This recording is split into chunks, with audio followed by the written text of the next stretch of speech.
আজকে আমি বানাবো চিংড়ি মাছের মালাইকারি।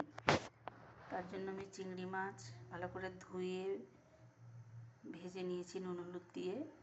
এদিকে আদা, পেঁয়াজ, কাঁচা লঙ্কা আর ফোড়নের জন্য গোটা গরম মশলা নিয়েছি।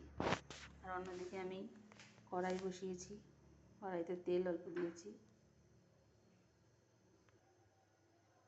তেল আমার গরম হয়ে গেছে, এবার আমি এর মধ্যে গোটা গরম মশলা ফোড়ন দেব। গোটা গরম মশলা ফোড়ন দিলাম।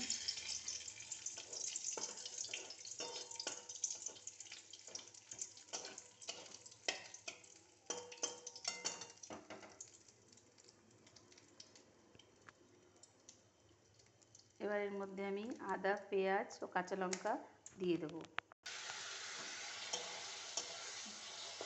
আদা, পেঁয়াজ, কাঁচা লঙ্কা দিয়ে একটু ভালো মতো কষিয়ে নেব।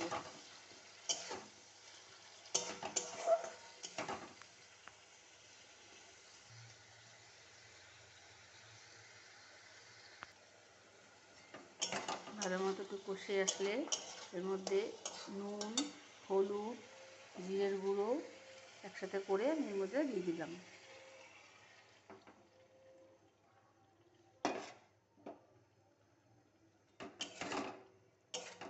ভালো মতো একটু কষিয়ে নেব।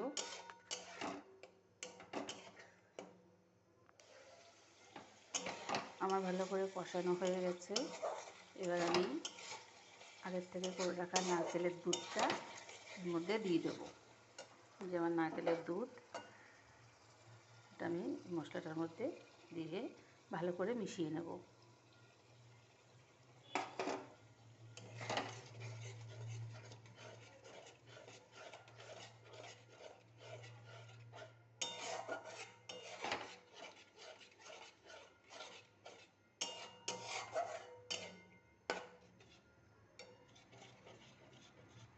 ভালো করে মিশিয়ে এর মধ্যে আমি মাছগুলো দিয়ে দেব। মাছগুলো আমার দেওয়া হয়ে গেছে। ভালো করে এগুলো মিশিয়ে কিছুক্ষণ ফুটতে দেব।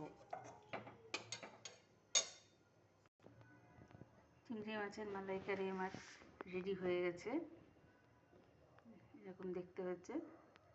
এরপরে উপর থেকে আমি একটু ঘি ছড়িয়ে দেব। ব্যাস, তৈরি হয়ে গেছে চিংড়ি মাছের মালাইকারি।